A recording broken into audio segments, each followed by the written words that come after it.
Halo Cancer, selamat datang atau selamat datang kembali. Ini adalah reading tanpa batas waktu ya. Jadi kapanpun kamu nonton adalah waktu terbaik kamu untuk dapat pesan ini. Nah sekarang kita mulai, kita shuffle dulu kartunya.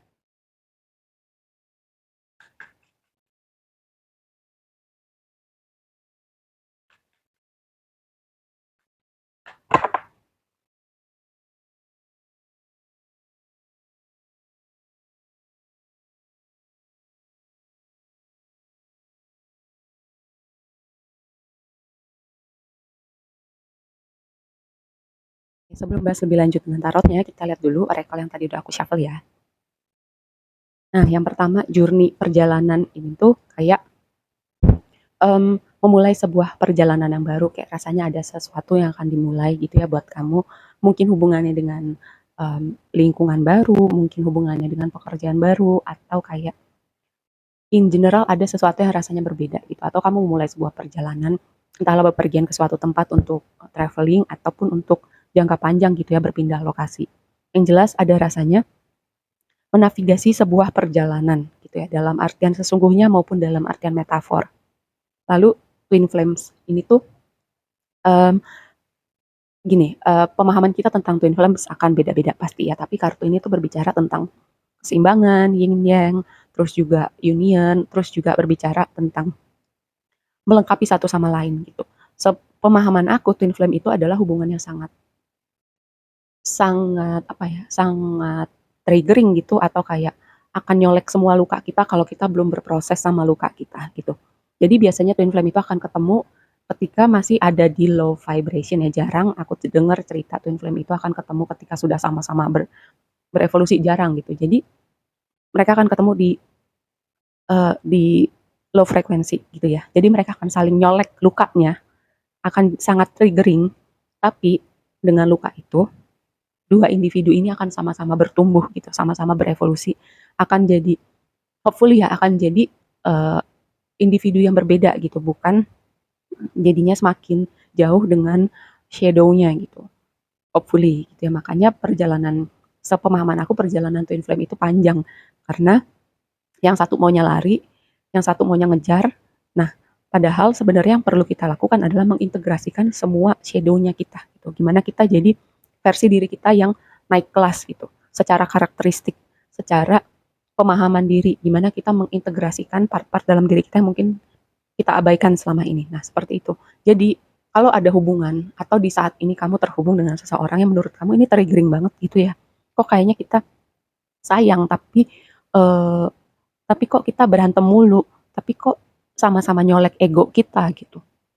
Nah, ini pesannya buat kamu. Justru orang yang triggering ini, jadi semoga ya kalian tuh kayak sama-sama menyadarkan untuk sama-sama, gini sih skenario-nya. Kalau twin flame gitu ya, atau hubungan yang triggering itu, hubungan yang saling nyolek luka masing-masing.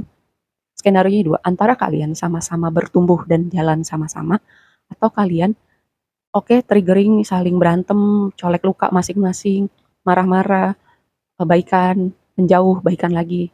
Atau di satu titik kalian menjauh dan gak akan balik lagi, tapi kalian bertumbuh masing-masing, kayak berpisah jalan, kita menempuh jalan masing-masing, kita bertumbuh di jalan yang berbeda gitu. Skenario-nya dua. Tapi hopefully orang ini akan jadi katalis buat kamu untuk jadi pribadi yang berbeda gitu secara karakter. Nah, Knight of Swords jadi tema besar kamu. Ini tuh berbicara antara impulsif atau spontan, kecerdasan dan kebijaksanaan, bergerak dengan cepat atau kehati-hatian. Ini tema dengan Knight of Swords gitu ya. Mungkin ada hubungannya dengan si kartu Twin Flame ini ya, hubungan di mana kamu berada sekarang dalam konteks hubungan romantis atau enggak gitu. Tapi itu tema-tema yang berhubungan dengan Knight of Swords. Nah, di posisi blessingnya ada Devil. Devil itu, kalau ini sih aku bisa melihat sih ada hubungannya dengan kartu Twin Flame ini.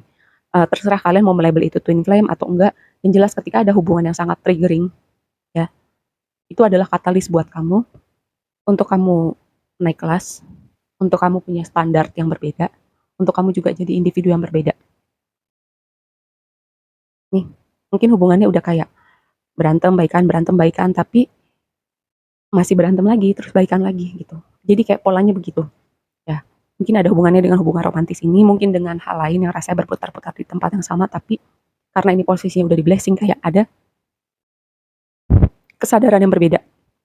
Kayak ada rantai yang diputus, siklus yang diputus. Jadi nggak berputar-putar di tempat yang sama. Antara yang tadi aku bilang, ketika rantai itu diputus, kamu jalan sama-sama dalam artian berjalan beriringan sama-sama bertumbuh, atau kayak bertumbuh tapi jalannya terpisah.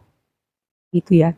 Tapi aku melihat kayak ada sesuatu hal yang perubahan signifikan dalam diri kamu, dalam hidup kamu, karena situasi yang stagnan ini, kayak kamu udah melihat hal yang berbeda, atau kayak kamu sudah dengan pemahaman yang berbeda itu, kamu merasa, oh udah cukup nih. Lalu kamu perlahan mundur atau kayak menyudahi situasi yang terasa stagnan ini.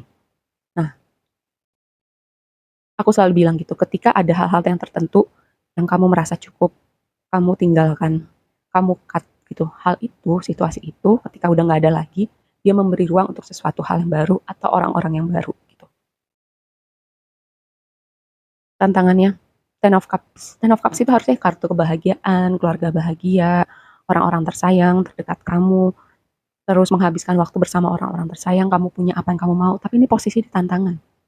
Antara gini, hal-hal yang tadinya membahagiakan buat kamu sekarang udah enggak. Orang-orang terdekat kamu, orang-orang tersayang kamu mungkin nggak semuanya gitu, tapi ada yang nggak bisa lagi nih menyayangi orang ini. Mungkin skenario-nya seperti itu. Atau kayak ada sesuatu hal yang membuat kamu merasa hidup aku nggak bahagia nih, gitu. Mungkin sesuatu hal yang terjadi atau kayak lagi pesimis sama hidup. Ini Ten of Cups ketika jadi tantangan. Atau skenario lainnya adalah ada problem dengan keluarga, gitu ya. Nah, Five of Cups pesannya adalah gini, um, berduka boleh, sedih boleh, kehilangan boleh, tapi jangan sampai ketika mata kita fokus kepada kesedihan itu, hal-hal yang udah lewat, hal-hal yang membuat kita berdialog seandainya. Seandainya waktu itu aku begini, seandainya aku begitu, seandainya aku bisa mengulang waktu, banyak banget seandainya. Gak bisa, yang udah lewat udah lewat. Yang bisa kita lakukan sekarang gitu. Perubahan yang kita lakukan sekarang akan mempengaruhi apa yang ada di depan. Gitu. Kalau butuh waktu untuk berproses dengan sedih, dengan kehilangan nggak apa-apa. Tapi jangan sampai kita melupakan hal-hal bagus yang masih kita punya gitu. Misalnya, oke kita contoh aja nih, kita kehilangan, misalnya putus gitu. Ini contoh aja biar gampang. Misalnya kita putus, hubungannya udah sama-sama menyakiti, ya udah kita berproses dengan kehilangan itu. Tapi bukan berarti kita melihat dunia kita tuh 100% gelap gitu. Kita lupa kita masih punya kesehatan. Misalnya kita masih punya teman-teman yang baik, kita masih punya pekerjaan, kita masih punya tempat untuk berteduh, tempat tempat tinggal gitu. Kita masih punya kendaraan. Nah, gitu. Jangan sampai kita melupakan hal-hal yang masih ada gitu ya. Karena kita fokusnya 100% kepada kedukaan atau kehilangan itu. Atau kayak sama mantan kita yang sudah selesai ceritanya ini. Nah, di waktu yang akan datang, Six of Cups itu kayak sesuatu hal dari masa lalu muncul kembali, entahlah itu memori ya. Jadi kayak aku melihat gini, dengan overall readingnya ya, kayak ada hubungan gitu yang sangat signifikan untuk kamu. Itu rasa sakitnya tuh signifikan banget. Bisa jadi ini hubungan romantis, bisa jadi juga enggak.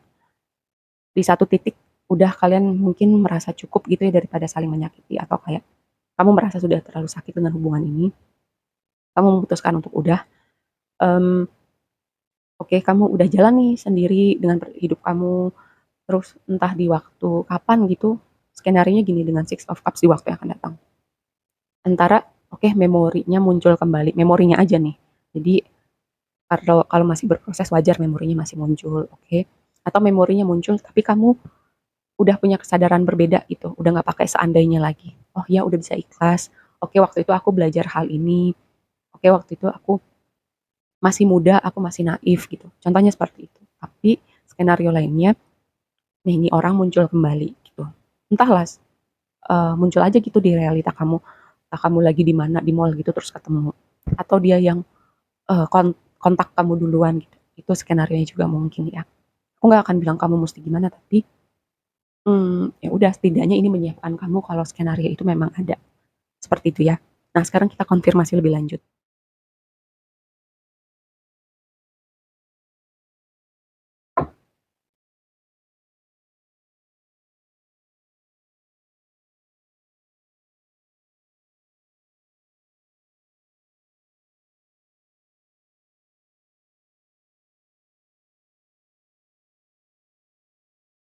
Dengan Knight of Swords ini kayak ini mengingatkan aku gini, kadang kita butuh berpikir cepat gitu, kadang harus eksekusi, ada situasi yang kita perlu action cepat, berpikir cepat. Terus skenario lainnya adalah mungkin gini, ada situasi yang akan membuat kamu, eee, ke ada situasi yang akan membuat kamu gini, kecerdasan itu tidak selalu diikuti dengan kebijaksanaan. Nah, jadi, perhatikan gitu ya, eee, mungkin maksud kita baik itu dengan berbicara, dengan berkata-kata, tapi hopefully diikuti dengan, "Ini bijak gak ya untuk aku sampaikan?" Atau kamu dipikirkan dulu sebaik mungkin agar apa yang kamu sampaikan itu, maksudnya sampai gitu ya, maksudnya dapat gitu, kena, tapi tidak menyakiti gitu ya, sebisa mungkin. Mmm, Contoh gini, kecerdasan tidak selalu diikuti dengan kebijaksanaan, kayak kasus yang lagi naik ya, mahasiswa ternama itu ternyata melakukan hal-hal di luar nurul gitu ya. Itu contoh kecerdasan tidak diikuti dengan kebijaksanaan gitu, kayak wow. Nah, mungkin situasi bukan seperti itu, tapi perhatikan mungkin bukan kamu, tapi orang yang ada berinteraksi sama kamu, oh ternyata dia pinter, tapi kok orang pinter kelakuannya kayak begitu, gitu ya. Nah, terus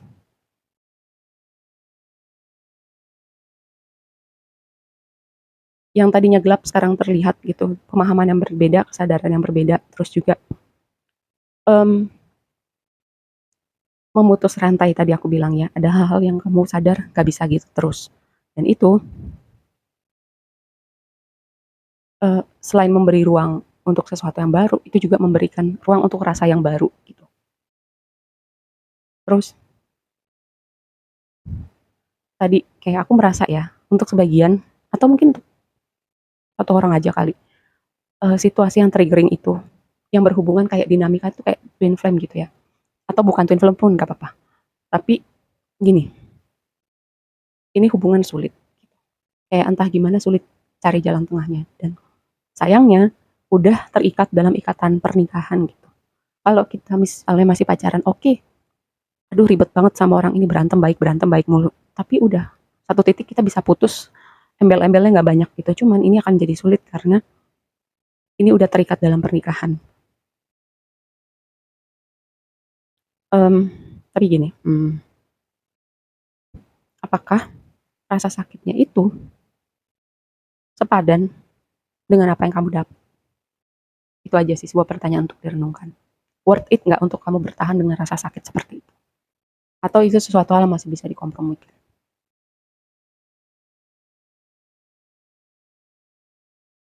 Jalan udah terbuka buat kamu untuk melepaskan, untuk melihat ke depan, ya sebuah perjalanan yang baru, tinggal gimana pilihannya di kamu, apakah mau fokus ke belakang, fokus kepada kehilangan, atau kamu fokus optimis ke depan untuk sebuah potensi yang masih belum pernah kamu temuin. Ini pesannya buat kamu ya dengan Five of Cups di sini. Terus Six of Cups tentang gini, skenario kalau tadi orangnya misalnya beneran muncul atau kontak kamu duluan gitu.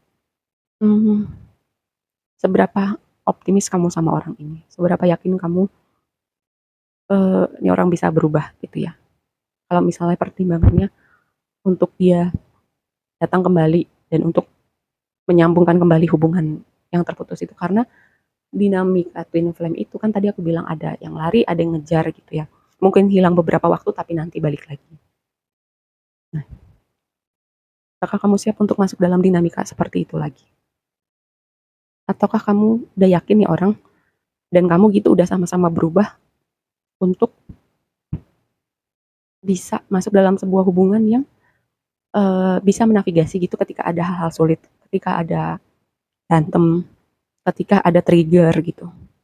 Udah bisa sama-sama menavigasinya belum? Gitu ya.